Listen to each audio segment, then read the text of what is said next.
आज हम जरा सा इस सब्जेक्ट पर प्रकाश डालेंगे कि हमारे देश में ये गरीबी क्यों है और इस गरीबी का मूल कारण क्या है। यदि आज आप लोग समझ लेंगे मेरी बातों को और समझकर अमल कर लेंगे तो गारंटी देता हूं, लिखकर साइन कर दूंगा कि 1 साल के अंदर आपकी गरीबी सदा सदा के लिए चली जाएगी। यदि मेरी इन बातों पर अमल कर लोगे तो मैं कुछ निवेदन करूंगा, ध्यान से सुनिएगा। गरीबी के 4 कारण कौन कौन से हैं? द्यूतम, हमारा मन यदि जुआ में लग जाएगा, द्यूतम में जुआ से हम लखपति हो जाएंगे, धन्ना सेठ बन जाएंगे। तो देखो ये बिल्कुल कड़वा सत्य है कि जुआ खेलने वाला कभी करोड़पति नहीं हुआ, बल्कि जो उसकी खुद की पूंजी थी वो भी बर्बाद हो गई। पांडवों ने जुआ खेला था तो पांडवों का सारा राज्य, कीर्ति, यश नष्ट हो गया कि नहीं? किसके कारण? किसके कारण? तो पांडवों ने जुआ खेला था तो 12 साल के लिए उनके जीवन में गरीबी आ गई थी कि नहीं? बताओ। पांडवों ने जुआ खेला तो 12 वर्षों के लिए उनके जीवन में ऐसी गरीबी आई कि जंगल जंगल दर दर की ठोकर खानी पड़ी और मांग मांग के भी खाना पड़ा। तो गरीबी कहां से शुरू होती है? जुआ से। यदि आपकी आदत जुआ खेलने की है तो आपकी आने वाली सभी पीढ़ियां जो जुआ खेलती रहेंगी सब गरीब ही रहेंगी। यदि आप और आपकी आने वाली पीढ़ी को आप गरीब बनाना चाहते हैं तब तो आप जुआ खेलें, और यदि गरीबी से उबारना चाहते हैं अपने आप को तो जुआ का सदा सदा के लिए परित्याग कर दीजिए। अब मैं जुआ से होने वाले कुछ साइड इफेक्ट बोलता हूं। सबसे पहले बर्बाद होता है हमारा समय। हम बैठे बैठे 2 घंटे, 3 घंटे, 5 घंटे, कई लोग तो 8-8 घंटे जुआ खेलते हैं। तो बताइए, कमाया कुछ नहीं, जो था वो भी गंवा दिया और 8 घंटे भी बर्बाद कर दिए। समय कीमती होता है कि पैसा? बताइए क्या कीमती है? समय कीमती है या पैसा कीमती है? क्या समय कितना कीमती है? कितना? आप लोग टीवी देखते हैं ना, टीवियों में जब आप कोई न्यूज देखते हैं या कोई सीरियल देखते हैं, कोई मूवी पिक्चर देखते हैं तो आपने देखा होगा बीच बीच में ऐड आ जाता है, कहीं साबुन का, कहीं निरमा का, कहीं कुछ का। ये जो ऐड टीवी में आता है ना मेरी माँ, वो टीवी का ऐड ना 10 सेकंड का होता है, कोई ऐड 5 सेकंड का होता है, कोई ऐड 15 सेकंड का होता है। वो जो टीवी में 5 सेकंड का ऐड होता है ना, वो 1 सेकंड 1 करोड़ का होता है। टीवी के जो ऐड होते हैं वो 1 सेकंड की कितनी कीमत लेते हैं? कम से कम 1 करोड़। आप बड़े चैनल पर जाएंगे अपना ऐड देने तो 1 सेकंड के लिए हो सकता है आपको 5 करोड़ भी खर्च करना पड़ सके। क्या ये बात सही है? समझ रहे हैं आप मेरी बात को? सोचो कि टीवी वाले 1 सेकंड 1 करोड़ में बेचते हैं। उनका 1 सेकंड कितने का होता है? 1 करोड़ का। और आप 8 घंटे व्यर्थ बैठ के गवा देते हैं, जो था वो भी गवा दिया। अब बताइए इससे बड़ी मूर्खता का और क्या परिचय होगा कि समय भी दिया, पैसा भी दिया और उठ के चले आए। यदि आप होते तो आप कुछ भी किए होते, कुछ अच्छा सोचे होते, अच्छा किए होते, कुछ बिजनेस करने का सोचते, व्यापार करने का सोचते, कुछ उद्योग डालने का सोचते, कुछ अपने परिवार, अपने लिए करने का, अपने देश के लिए करने का सोचते, तो आप अपने जीवन के जो घंटे, जो वक्त आपने जुआ में गंवा दिया, यदि उन्हीं समय का आपने सदुपयोग किया होता तो बताइए आपकी गरीबी दूर हो जाती कि नहीं आपके द्वारा? हाँ या ना? जो समय आप जुआ खेल के 5-5, 8-8 घंटे जुआ खेल के पैसा और समय गवाए, वो समय अपने लिए खर्च किया होता, अपने भविष्य के लिए किया होता, उज्जवल बनाने के लिए, तो आप कुछ बन गए होते। इसलिए जुआ खेलने से हमारा सबसे बड़ा नुकसान है कि जुआ से हमारा कीमती समय बर्बाद होता है। जो समय करोड़ों का है वो हम फोकट में दे रहे हैं। इसलिए मेरी प्रार्थना है नौजवान दोस्तों से, भाइयों से, बेटियों से, बहनों से और बड़े बुजुर्गों से, आप अपने समय का बिल्कुल दुरुपयोग ना करें। पुरुष बली नहीं होते हैं, समय होत बलवान, भीलन गोपी लूट लई, वही अर्जुन वही बाण। याद रखना मेरी माँ, सब कुछ दोबारा शायद मिल जाए पर समय दोबारा नहीं मिलेगा। आज जो तारीख है, आज कौन सी तारीख है? 24 मार्च 2022। क्या ये सही है तारीख? आज की तारीख बीत जाने के बाद बताइए ये 2022 24 मार्च अब सारी जिंदगी में कभी लौटेगा? लौटेगा? 1000 मेरी आने वाली 1000 पीढ़ी भी गुजर जाए तो भी क्या ये आज का समय लाके खड़ा कर सकती है? इस धरती पर सब कुछ पाया जा सकता है दोबारा, शायद समय नहीं। इसलिए कहता हूं, जो व्यक्ति अपने समय का दुरुपयोग करेगा वो ना घर का रहेगा ना घाट का रहेगा, और जो व्यक्ति अपने समय का सदुपयोग करेगा वो फर्शों से अर्शों में पहुंच जाएगा, जमीन से आकाश में पहुंच जाएगा, अर्थात सफल हो जाएगा। नाम इज्जत आप कमा सकते हैं, इसके लिए समय का सदुपयोग करना होगा। जुआ खेल के समय को बर्बाद करेंगे तो आपके माथे की गरीबी कभी मिटने वाली नहीं है। लोग कहते हैं महाराज जी हमारे तो भाग्य ही फूटे हैं। भाग्य नहीं फूटे, तुमने समय का दुरुपयोग किया है इसलिए भाग्य फूट गए हैं। फूटे भाग्य लेके तुम पैदा नहीं हुए थे। भाग्य तो तुम्हारा वैसा था जैसा टाटा, बिरला, अडानी, अंबानी जो भाग्य लेके पैदा हुए हैं, वही भाग्य लेकर इस धरती में हर व्यक्ति पैदा होता है। कोई अपने समय का सदुपयोग करके टाटा, बिरला, अडानी, अंबानी बन जाता है और कोई समय का दुरुपयोग करके जहां का तहां रह जाता है। ये समय समय की बातें हैं, समय समय पर होता है समय समय की बात। राम जन्म का दिन बड़ा और कृष्ण जन्म की रात। इसलिए किसकी कीमत, किसकी वैल्यू करनी है? जोर से, किसकी वैल्यू? समय। आपने अभी लॉकडाउन में टीवी पर महाभारत देखा होगा, उसमें गोल गोल चक्र चलता हुआ आवाज आती थी, मैं समय हूं। मैं कौन हूं? मैं समय हूं। ये समय का पहिया ही तो चल रहा है। अरे समय ने ही तो आपको बूढ़ा बना दिया। आप लोगों के बाल पक गए, बूढ़ा हो गए, आप बुढ़ापा आ गया। आपको बुढ़ापे की तरफ किसने फेंक दिया? किसने? समय ने। एक समय था कि आप बच्ची थी, बच्चे थे। एक समय था कि आप जवान थे। एक समय ये आ गया कि आपके बुढ़ापा आ गया। देखते देखते क्या से क्या हो गए, देखते देखते। तो ये समय ही तो है, ये समय का पहिया चल रहा है और तुम्हें कहां से कहां पहुंचा रहा है। इसलिए समय की वैल्यू को समझो, समय की कद्र करना सीखो, समय का सदुपयोग करना सीखो। ठीक है? कलयुग का पहला ठिकाना का क्या है?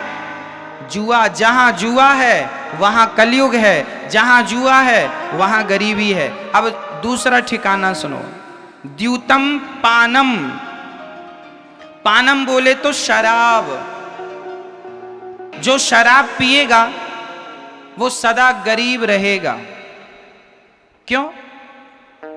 शराब मस्तिष्क को शून्य कर देती है। अब देखो ना, छत्तीसगढ़ का आदमी, और केवल छत्तीसगढ़ का ही नहीं, हर मेरे देश का हर वो व्यक्ति जो शराब पीता है, मैं उसकी बात कर रहा हूं। आप दिन भर में 500 रुपए कमाते हैं, माना कि 1000 रुपए कमाते होंगे, और 1000 रुपए में आपने 200-250 की यदि आपने शराब पी ली, 500 रुपए में से आपने 250 की शराब पी ली तो बचे 250। अब उस 250 में आप अपनी पत्नी, अपने बच्चों का कैसे पालन पोषण करेंगे? कैसे अपने लिए घर बनाएंगे? कैसे अपनी पत्नी के लिए बढ़िया साड़ी लाएंगे? कैसे अपने बच्चों के लिए अच्छे अच्छे कपड़े लाएंगे? कैसे अपने बच्चों को आप अच्छे से अच्छे स्कूल में पढ़ाएंगे? अरे वो 250 जो शराब में बर्बाद कर दिए, यदि उसी पैसे से अपने बच्चों के लिए कुछ फल फूल लाए होते, कुछ मिठाइयाँ लाए होते तो बच्चे भी खुश होते, और वो पैसा बचाते, कुछ कुछ बचाते तो आप अपने भविष्य की प्लानिंग कर सकते थे, अपने लिए एक छोटा सा घर बनाते, बच्चों को अच्छे से अच्छे स्कूल में पढ़ाते। अरे भाई, जब आप अपने पैसे का सदुपयोग करेंगे तब तो आपकी गरीबी मिटेगी। आप पैसे बिगाड़ते जाएंगे तो गरीबी मिटेगी कैसे? इसलिए हर भारतीय की, हर मेरे भारत देश के हर नागरिक की जिम्मेदारी है, जो भी कमाया करो उसका कुछ अंश बचाया करो। पैसे, हमारे यहाँ कहावत है, विद्या कंठ की और रुपया गंठ का, ये दोनों काम देते हैं। हमने बहुत सारी बातें लिख के रखी हैं, तो लिख के रखी हैं वो हमारे काम की नहीं है। जो हमें याद है, हमारे कंठ पर हैं, वो हमारे काम की हैं। और जो पैसा हमारे घर में रखा है वो हमारे काम का नहीं है। जो वर्तमान में हमारे पास उपलब्ध है वो हमारे काम का है। कहने का तात्पर्य ये है कि कल को फिर से यदि लॉकडाउन लग गया और आपके पास पैसे नहीं हुए तो किसके सामने हाथ फैलाने जाओगे? इसलिए बुरा वक्त कब आ जाए कह के नहीं आता। इसलिए भगवान करें बुरा वक्त कभी ना आए, पर आ जाए तो हमें उसके लिए दो पैसे बचाना इसलिए चाहिए कि कल के समय पर पता नहीं कौन सा वक्त आ जाए, इसलिए कल के लिए दो पैसे हमारे पास बचत के हों। और ये तब बचत होगी जब आप अपने खर्चों को कंट्रोल करेंगे, गलत खर्चे बंद करेंगे और सही जगह धन का उपयोग करेंगे। इसलिए आप शराब पिएंगे तो देखो, शराब पी के तो आप पड़े हैं गंदी नाली में। पहला तो धन बिगड़ा, दूसरा आप शराब के नशे में पड़े हैं तो आपका समय भी बिगड़ रहा है और जमाना भी आपको शराबी कह के बुलाता, अरे इनकी तो कोई इज्जत नहीं है, सुअर जैसे पड़े रहते हैं। शराब पीने वाले की समाज में क्या इज्जत है बताइए? कौन इज्जत करता है, कौन सम्मान? कोई अपने बाजू में नहीं बिठालता कि कोई पता चल जाए कि शराबी हैं तो बगल में बिठाने से ला जाती है, हरे राम राम शराबी के बगल में बैठे। इसलिए कुत्तों की मौत ना मरो। शराब पी के लोग कुत्तों की मौत मर जाते हैं। अरे मनुष्य का शरीर पाया है, इज्जत पाओ, सम्मान से जियो, दो पैसे सम्मान से कमाओ। भले तुम धनवान नहीं हो पर गरीबी भी सम्मान से गुजारी जा सकती है। क्यों जी? गरीब आदमी का भी एक सम्मान होता है, एक इज्जत होती है। भगवान करे आपकी गरीबी चली जाए, पर यदि गरीब भी हो तो अपना सम्मान ना गवाना, अपनी इज्जत ना गवाना। पैसे से करोड़ गुना कीमती होती है इज्जत। कहो जी, सही है क्या? धन से ज्यादा कीमती क्या होती है? इज्जत, सम्मान। आपका सम्मान आप ना, यदि मैं देखो, हर व्यक्ति अपना सम्मान बनाता भी है और व्यक्ति अपना ही सम्मान गिराता भी है। मैं चाहूं तो अच्छे कर्म करके अपनी इज्जत बढ़ा लूं और मैं चाहूं तो गलत कर्म करके अपनी इज्जत कम कर लूं। आप ही अपनी इज्जत बना सकते हैं और आप ही अपनी इज्जत बिगाड़ सकते हैं। इसलिए इज्जत बनाना बिगाड़ना दोनों आपके हाथ में है, विधाता का दोष नहीं है। ईश्वर ने तो सबको सब कुछ देख के भेजा था। जितनी अक्ल मेरे पास है उतनी अक्ल, उतनी बुद्धि आप सबके पास है। जितनी समझ मेरे पास है, जितना टैलेंट मेरे पास है उतना आप सबके पास है। फर्क इतना है कि आप अपनी वो ताकत, अपनी वो शक्ति जगाते नहीं हैं। आप अपना टैलेंट बाहर लाते नहीं हैं। शक्तियां, मोबाइल में बहुत सारे फंक्शन ऐसे होते हैं जिनके बारे में आपको ज्ञान ही नहीं होता है। सारी सुविधा आपके मोबाइल में, बहुत सारे ऐप ऐसे हैं जो बहुत अच्छे हैं, पर चूंकि आपको चलाना नहीं आता तो आपके मोबाइल में पड़े हैं। उसी तरह आपके अंदर भी सारे फंक्शन, सारी ईश्वर ने सॉफ्टवेयर डाल रखे हैं। आपके अंदर ईश्वर ने सब दे रखा है। कोई उसका सदुपयोग कर लेता है तो कोई नहीं कर पाता, बस फर्क इतना है।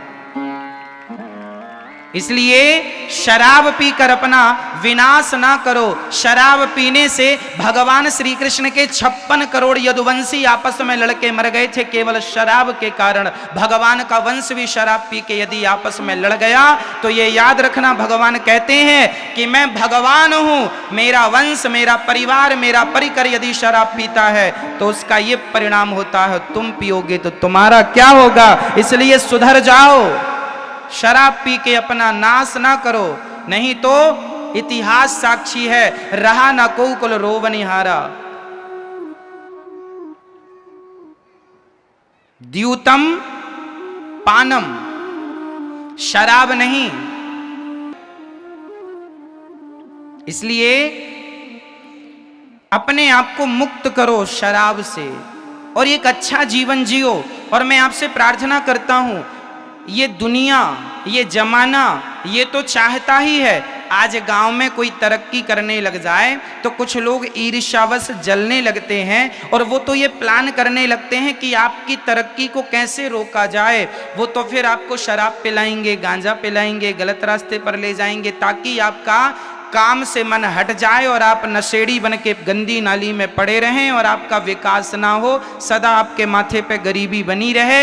इसलिए कुछ लोग, एक बात बताएं, हमारे भारत में कुछ लोगों को आप लोगों की गरीबी से बहुत फायदा होता है, इसलिए वो लोग चाहते हैं कि एक तबका गरीब ही बना रहे, क्योंकि ये यदि समझदार हो गया, इसकी गरीबी मिट गई तो फिर उनकी दुकानें बंद हो जाएंगी। हमारे देश के कुछ नेता ये चाहते हैं कि देश में गरीबी बनी रहे। क्या ये बात सही है?